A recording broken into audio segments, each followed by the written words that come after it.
ที่ต้องการอยากจะใช้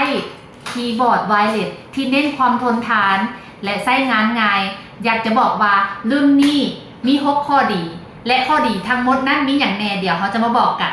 ข้อดีที่1เนาะสำหรับรุ่นไวเลสคีย์บอร์ดยี่ห้อ Logitech รุ่นนี้เอิ้นว่ารุ่นแมน K650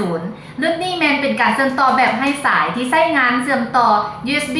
หรือ Bluetooth ให้ได้การเฮ็ดเวียกของเขามีความสะดวกสบายและก็สามารถใช้ได้ไกลอีกน้ำข้อดีที่2แมนถูกออกแบบมาเพื่อให้กันน้ำถ้าหากว่ากรณีที่เขากำลังแบบเฮ็ดเวียกอยู่และกินน้ำไปพร้อมหรือเขาอาจจะจับจอกกาแฟที่ลวกลงมาใส่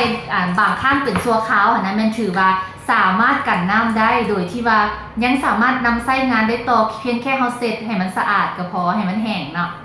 ข้อดีที่3แบตเตอรี่ของรุ่นนี้เนาะ Logitech K650 นี่แมนสามารถที่ว่าจะใช้งานได้อย่างยาวนานสูงสุดถึง36เดือนเฮ็ดให้บ่ต้องกังวลเรื่องการเปลี่ยนแปลงที่ว่าต้องมาเปลี่ยนแบตเตอรี่ข้อดีที่4จะมีปุ่มลัดสำหรับการเฮ็ดเวียกมีปุ่มลัดที่ตั้งค่าไว้แล้วสำหรับฟังก์ชันต่างๆเช่นว่าการควบคุมเสียงบ่หรือว่าการตั้งค่าอื่นๆช่วยให้การเฮ็ดเวียกของเรามีประสิทธิภาพหลายขึ้นข้อดีที่5เนาะออกแบบมาให้ใช้เวียกงานได้สะดวกสบายมีการออกแบบคีย์บอร์ดที่สวยให้ลดการแบบเขาใส่แฮงกดหลายๆนะเนาะตัวนั้นมันจะดีสำหรับรุ่นนี้มันเหมาะเลยสำหรับคนที่เฮ็ดเวียกแบบต้องการความซอฟต์ๆแบบนี้เนาะเขาจะช่วยลดแฮงของเขาได้ลงเนาะเฮ็ดให้การพิมพ์ไปเฮ็ดเวียกไปก็มีความราบรื่นบ่รู้สึกเมื่อยล้าเวลาใช้งานด่วนๆและอันสุดท้ายข้อที่6เนาะจะมีการรองรับหลายแพลตฟอร์มเนาะสามารถใช้งานได้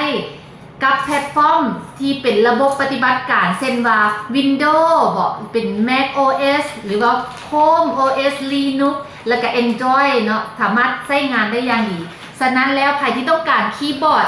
ไวเลสรุ่นดีรุ่นที่ว่ามีความทนทานและใช้งานสะดวกสบายก็อยากแนะนำเป็นรุ่นนี้ก็ได้เนาะเป็นรุ่น Logitech Signature K650 นั่นเองบ่ว่าท่านจะเฮ็ดอาชีพใดเป็นนักศึกษาเป็นครูเป็นอาจารย์เป็นท่านหมอที่ต้องได้ใช้คอมพิวเตอร์และใช้คีย์บอร์ดสามารถสอบถามรายละเอียดข้อมูลจากทางห้านเขาได้เนาะหรือต้องการสนใจที่